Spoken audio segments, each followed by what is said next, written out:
சையத் ஹஃபீஸ், இங்க முதலமைச்சர் இப்படி சொல்றது அப்படிங்கிறது ஏன் மக்களவை தேர்தலில் இத்தனை கட்ட வாக்குப்பதிவு நடந்தது, ஏன் தமிழ்நாட்டை தாண்டி ஏன் எந்த மாநிலத்திற்கும் தேர்தல் பரப்புரைக்காக போகவே இல்லை, இதிலிருந்தே தெரியலையா தமிழ்நாட்டை தாண்டி திமுகவினுடைய செல்வாக்கு இல்லை அப்படிங்கிறாரு ஸ்ரீகாந்த். தமிழ்நாட்டை தாண்டி திமுகவுக்கு செல்வாக்கு இல்லாமலேயே ஒரு இடத்துலையும் போய் திமுக பாஜக அதுவும் நேரடியாக பிரதமரே பேசுற அளவுக்கு நாங்கள் இருக்கோம். அடுத்தது நாங்கள் ஏன் தமிழ்நாட்டை கடந்து போகலை அப்படின்னு கேட்டா, ஊர் ஃபுல்லா யோகி ஆதித்யநாத் அமைச்சு பிரச்சாரம் பண்ணிட்டு இருக்கீங்க, ஏன் அவரை தமிழ்நாட்டுக்கு கூப்பிட்டு வரல? அப்ப மாநிலத்துக்கு மாநிலம் ஒரு ஸ்டாண்ட் இருக்கும். எங்களுடைய தலைவருடைய உச்சம் என்னன்றது எங்களுக்கு தெரியும். இந்த கூட்டணி கட்டமைறதுக்கு யார் காரணமாக இருந்தாங்கன்றதும் தெரியும். அதனாலதான் இவங்களுக்கு அச்சுறுத்தல். ஒரு ரேஷனலிஸ்ட் பிலீஃப் வச்சிட்டு இருக்கக்கூடிய திமுக என்னைக்குமே மூட நம்பிக்கையில் மூழ்கி இருக்கக்கூடிய பாஜகவுக்கு சித்தாந்த எதிரி. அது இன்னைக்கு மட்டும் இல்ல, அது உண்மையை வச்சு நீங்க போராட்டம் பண்ணா பரவாயில்ல, அதை வச்சு எங்களை எதிர்த்தா பரவாயில்ல. தலைவர் கலைஞர் காலம் முதற்கொண்டு சேது சமுத்திர திட்டத்தை போது தலைவர் கலைஞருடைய தலைக்கு 10 கோடி ரூபான்னு இனாம் வச்சாங்க வட இந்தியால. பாஜக கட்சிக்கு ஆதரவு தெரிவிச்சவங்க. அந்த 10 கோடி தலைவருடைய ஒரு முடிக்கு கூட சமம் கிடையாது. ஆனா எந்த கருத்தை அன்னைக்கு அவர் முன் வச்சாரோ அதே கருத்தை பாஜக ராஜ்யசபால, ஆமா அந்த சேது சமுத்திர திட்டத்து வழியா நாங்க சொன்னோம்ல, அது ராமர் கட்டிய பாலமா இருக்கிறதுக்கு வாய்ப்பு இல்லை, ISR சேட்டலைட்டை வச்சு கண்டுபிடிச்சிட்டோம், அது சுண்ணாம்பு திட்டுகள் தான் அப்படின்னு தலைவர் கலைஞர் 2004 சொன்னதை 2023 இவங்க ஒத்துப்பாங்க. ஆனா அதை வச்சு திமுக இந்துக்களுக்கு எதிரான கட்சின்னு ஊர் ஃபுல்லா பிரச்சாரம் பண்ணுவாங்க. இன்னைக்கு அமித் மால்வியா இந்துக்களுக்கு எதிராக இனப்படுகொலையை எங்களுடைய இளைஞரணி செயலாளர் செய்தாருன்னு ஒரு பொய் பிரச்சாரத்தை பண்ணுவாங்க. ஆனா உடனே ட்வீட்டை டெலீட் பண்ணுவாங்க.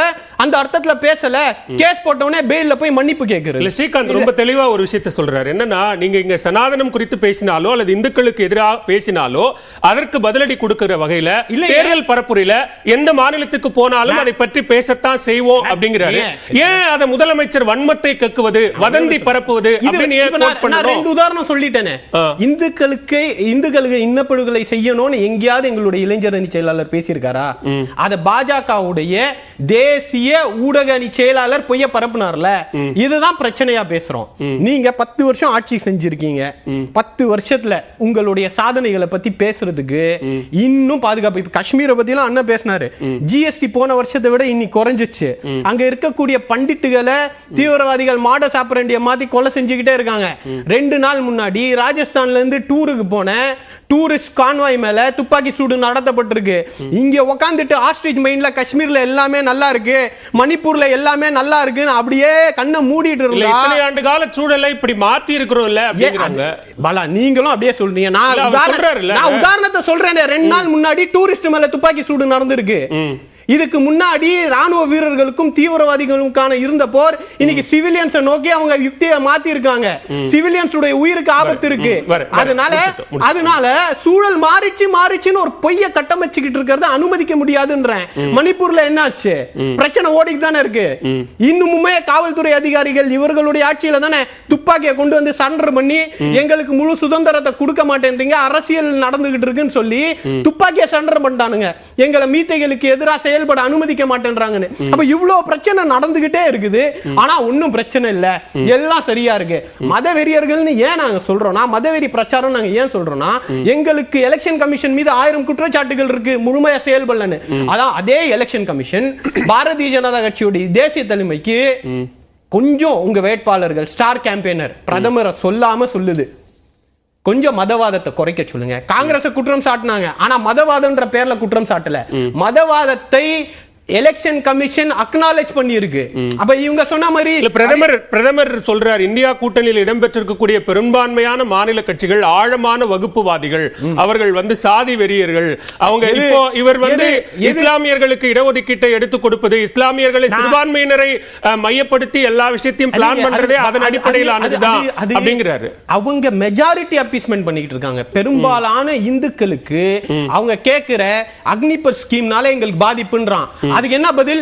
சிறுபான்மை சமூகத்துக்கு உங்க இடஒதுக்கீடு எடுத்து கொடுத்துருவாங்க. விவசாயிகள் போராடிக்கிட்டு இருக்காங்க, சிறுபான்மை சமூகத்துக்கு இடஒதுக்கீடு எடுத்து கொடுத்துருவாங்க. ஏன் வேலை கிடைக்கல, வருஷத்துக்கு 2 கோடி வேலை தரேன் நானே அவன் கேள்வி கேட்கிறான். சிறுபான்மை சமூகத்துக்கு இடஒதுக்கீடு எடுத்து கொடுத்துருவாங்க. இல்ல இதெல்லாம் சொன்னாரு. பாரதிய ஜனதா கட்சி எல்லாம் கடைக்கோடி மக்களாக தானே பாக்குது. அது என்ன சார், ஏழைகள்ல மட்டும் ஒரு அரிய வகை வேலைகளாக 8 லட்சத்துக்கு மேல அதிகமா சம்பாதிக்க கூடிய 8 லட்சம் வரை சம்பாதிக்கக்கூடிய உயர் சாதி ஏழைகள் மட்டும் கண்ணுக்கு தெரியுறாங்களே, அது அப்பீஸ்மெண்டா இல்லையா? அது அப்பீஸ்மெண்டா இல்லையா? அத பத்தி பேசுவாங்களா? மத அடிப்படையிலான இடஒதுக்கீடு ஒன்று இல்ல அப்படின்னு தெளிவுபடுத்திட்ட பிறகு அரசமைப்பு சட்டத்துக்கு எதிராக அது போன்ற ஒரு நிலையை இந்தியா கூட்டணி உருவாக்க முயற்சிக்கிறாங்க.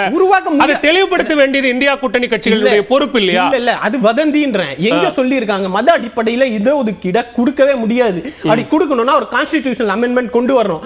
ஆந்திராவை பத்தி பேசும்போது ஒரு பொய் சொல்லி மாட்டிக்கிட்டாரு போன வாட்டி இதே விவாதத்துல. ஆனா அந்த மாதிரி நடந்திருக்கான்னு ஸ்ரீகாந்த் கருணேசன் கிட்ட கேட்டேன். இது வரையும் ஆதாரத்தை காட்டல. இந்த மாதிரி பொய் வதந்திகள் தான் பிரச்சனை. எங்கேயாவது தலித்துடைய இடஒதுக்கீடு எடுத்து நீங்க ஓபிசிக்கே கொடுக்க முடியாது. அடுத்தது நீங்க முஸ்லிம்களுக்கு கொடுக்கறத விடுங்க. இன்னைக்கு தலித்துகளுடைய இடஒதுக்கீடு மத அடிப்படையிலான இடஒதுக்கீடு தான். ஒரு தலித் மதம் மாறிவிட்டால் அவருக்கு தலித் கோட்டால இடஒதுக்கீடே கிடைக்காது. அப்ப இந்த இடஒதுக்கீடு ஏற்கனவே மத அடிப்படையிலான இடஒதுக்கீடாக தான் பட்டியலின சமூகத்துக்கு இருக்குது.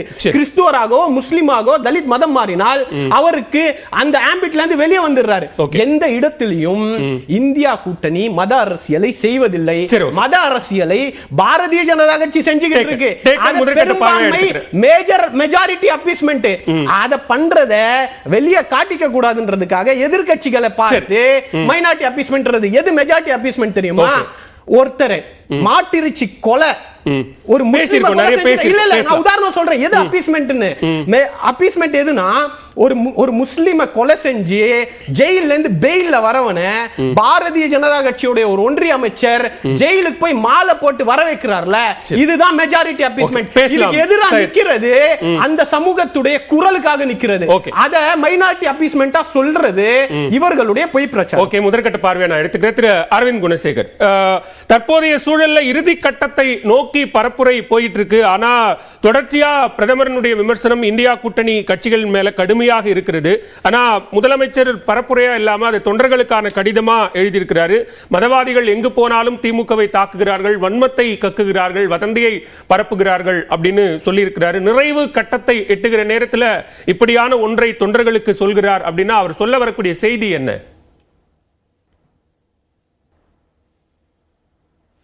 இது ரொம்ப முக்கியமான ஸ்டேட்மெண்ட். இன்னைக்கு தமிழ்நாடு சீஃப் மினிஸ்டர் இருந்து வந்த ஸ்டேட்மெண்ட். இதோட கான்டெக்ட் நம்ம ஏன்னு புரிஞ்சுக்கணும். கடந்த ஒரு வாரமாக ஒடிசா மாநிலத்தில் தேர்தல் பிரச்சாரம் சூடிபிடித்து நடந்து கொண்டிருக்கிறது. அந்த தேர்தல் பிரச்சாரத்தில், ஒடிசா மாநில தேர்தல் பிரச்சாரத்தில் பிரதமரும் சரி, மத்திய உள்துறை அமைச்சர் அமித்ஷாவும் சரி, அதே போல மத்திய அமைச்சர் ஸ்மிருதி இரானியும் சரி, மூவருமே ஒடிசா மாநிலத்தில் தேர்தல் பிரச்சாரம் செய்யும் போது தமிழர்களை மையப்படுத்தி இந்த தேர்தல் பிரச்சாரத்தை முன்வைத்திருக்கிறார்கள். ஏன் ஒடிசா மாநிலத்தில் தமிழர்களை தாக்கி ஏன் பிரச்சாரம் செய்ய வேண்டும்? இதுதான் ஒரு பேசிக்கான கொஸ்டினா இருக்கு. காரணம் என்னன்னா, அங்க வி.கே. பாண்டியன் தமிழ்நாட்டை சேர்ந்த ஒரு ரிட்டையர்ட் ஐஏஎஸ் ஆபீசர், தமிழ்நாட்டை பூர்வீகமாக கொண்டவர், ஒடிசா கேடர் ஐஏஎஸ் ஆபீசராக இருந்தார். தற்போது நம்பிக்கை, அதாவது ஒடிசா மாநில முதலமைச்சர் பிஜேடி கட்சியின் தலைவரும் ஒடிசா மாநில முதலமைச்சருமான நவீன் பட்நாயக்கின் பெரும் நம்பிக்கையை கொண்டவர் வி.கே. பாண்டியன். தற்போது அவர் ஐஏஎஸ், அதாவது சிவில் சர்வீஸ்ல இருந்து வாலண்டியர் ரிட்டையர்மெண்ட் வாங்கிட்டு இப்ப பிஜேடி கட்சியில் இணைந்து இருக்கிறார். அவர்தான் தேர்தல் பிரச்சாரத்தில் முனைப்புடன் தேர்தல் பிரச்சாரம் செய்து வருகிறார். அந்த அவரை அட்டாக் பண்ணணும்ங்கறக்காக தான் அங்க என்னைக்குமே பிஜேபியோட சித்தாந்தம் என்னன்னாங்க, டிவைட் அண்ட் ரூல் தான். என்னைக்குமே மதவாதம், அதே போல இரண்டு சமூகத்திற்கு இடையே ஒரு பிரிவினையை தூண்டிவிட்டு அதன் மூலம் வேறுபாடை தூண்டிவிட்டு அதன் மூலம் வாக்களை பெறுவது மட்டுமே பிஜேபியின் யுக்தி. அதே தான் அவர்கள் ஒடிசா மாநிலத்திலும் பின்பற்றி வருகிறார்கள். அங்க வி.கே. பாண்டியன் தலைமையில் தான், வி.கே. பாண்டியன் தான் முழுமையான ஆட்சியை ஆட்சியை தன்னுடைய கட்டுப்பாட்டில் வைத்திருக்கிறார் என அவரை தாக்க வேண்டும் என்பதற்காகத்தான் மூவருமே, பிரதமர் நரேந்திர மோடி தொடங்கி அதே போல மத்திய உள்துறை அமைச்சர் அமித்ஷா, அதே போல மத்திய அமைச்சர் ஸ்மிருதி இரானி, மூவருமே மிகவும் கடுமையான வார்த்தைகளை பயன்படுத்தி இருக்கிறார்கள். பிரதமர் அனைத்து எல்லைகளையும் தாண்டிவிட்டு பிரதமர் என்ன சொல்லியிருக்காருன்னா, பூரி ஜெகநாத் கோயில், அங்க இருக்கிற மிகப்பெரிய கோயில் பூரி ஜெகநாத் கோயிலோட சாவி தொலைந்து விட்டது, அந்த சாவி தற்போது தமிழ்நாட்டில் இருக்கிறது என்ற ஒரு குற்றச்சாட்டை, ஒரு அபாண்டமான குற்றச்சாட்டை முன்வைத்திருக்கிறார். பிரதமர் என்ற பதவியில் இருக்கக்கூடியவர் இது போன்ற அபாண்டமான குற்றச்சாட்டை முன்வைப்பது மிகவும் மிகவும் தவறு. அங்க ஏன் அந்த பூரி ஜெகநாத் கோயிலை பயன்படுத்துறார்? இது மதவாதம் இல்லையா? அதே போல ஸ்மிருதி இரானி நேற்றைய தினம் பிஜேபி எப்படி காயின் பண்றாங்க அப்படின்னா, ஒவ்வொரு மாநிலத்திற்கும் ஒவ்வொரு கட்ட தேர்தல் பரப்புரைக்கும் போகும்போது அங்க இருக்கக்கூடிய மக்களுக்கு புரிகிற மொழி அப்படிங்கிற ஒண்ணுத்துல தான் பரப்புரையை மேற்கொள்ள முடியும். அது இட்ஸ் கைண்ட் ஆஃப் பரப்புரை வியூகம் அப்படிங்கிறாங்க. அந்த பரப்புரை வியூகத்தின் அடிப்படையில் ஒடிசாவில் ஒரு தமிழர் உயர் பொறுப்பில் இருக்கிறார், அப்போ தமிழர் குறித்து பேச வேண்டிய ஒரு தேவை எழுகிறது. உத்தரப்பிரதேசத்தில் ஒரு டீப் மாவட்டத்துக்குள்ள போனா அங்க வெறும் கால்நடைகளை வைத்து பிழைப்பு நடத்தக்கூடிய மக்களுக்கு நீ உங்ககிட்ட இருந்து மாட்டை பிடிப்பாங்க அப்படின்னு சொன்னா தான் புரியுங்கிறாரு.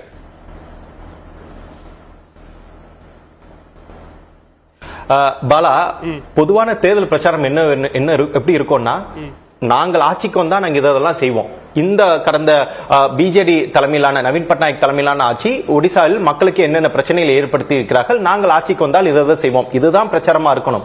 ஒடிசால போய் இது பூரி ஜெகநாத் கோயிலோட சாவி 6 வருடத்துக்கு முன்னாடி தொலைஞ்சிருக்கு, அந்த சாவி தமிழ்நாட்டில் இருக்கு. அதே ஸ்மிருதி இரானி என்ன சொல்றாங்கன்னா, ஒடிசா மாநிலத்தில் கான்ட்ராக்டர் தான் ஆண்டுட்டு வராங்க, நரேந்திர மோடி ஒடிசா கொடுக்கிற பணத்தை எல்லாம் தமிழ்நாட்டில் இருக்கிற கான்ட்ராக்டர்ஸ் எடுத்துட்டு போயிடுறாங்கிறதெல்லாம் இதெல்லாம் தான் பிரச்சாரமா? இது இரண்டு சமூகத்துக்கிடையே ஒரு வேறுபாடை தூண்டிவிட்டு ஒரு பிரிவினையை தூண்டிவிட்டு அதன் மூலம் தேர்தல் ஆதாயம் பெறுவதற்கான ஒரே யுக்தி தானே தவிர இதை எப்படி ஒரு டீசென்டான கேம்பெயின் அதை எப்படி எடுக்க முடியும்? எலெக்ஷன் கமிஷனோட அட்வைசரி ரொம்ப தெளிவா சொல்லுதுங்க, இரண்டு சமூகத்துக்கிடையே ஒரு வேறுபாடை தூண்டி விடக்கூடாது, ஒரு சோசியல் ஹார்மோனியை டிஸ்டர்ப் பண்ணக்கூடாதுங்கிறதா தேர்தல் ஆணையத்தோட மாடல் கோட் ஆஃப் கான்டாக்டோட பேசிக் அட்வைசரி. இதற்கு முன்பாக ராஜஸ்தான் மாநிலத்தில் பிரதமர் பேசும்போது என்ன சொன்னார்னா, இந்துக்களோட தாலியை பிடுங்கி இஸ்லாமியர்களுக்கு கொடுத்துருவாங்க எதிர்கட்சியினர், அதே போல 2 மாடு இருந்தா ஒரு மாடை பிடுங்கி ஒரு மாடை கொடுத்துருவாங்க. இதெல்லாம் ஒரு தேர்தல் பிரச்சாரம். இது ஒரு அப்பட்டமான இரண்டு சமூகத்துக்கிடையே ஒரு பிரிவினையை தூண்டுவதற்கான அனைத்து இன்கிரிடியன்ட்டும் இந்த பிரச்சாரத்தில் இருக்குல்ல. இதுக்கு மேல அப்பட்டமான ஒரு பிரிவினையான பிரச்சாரம் இது.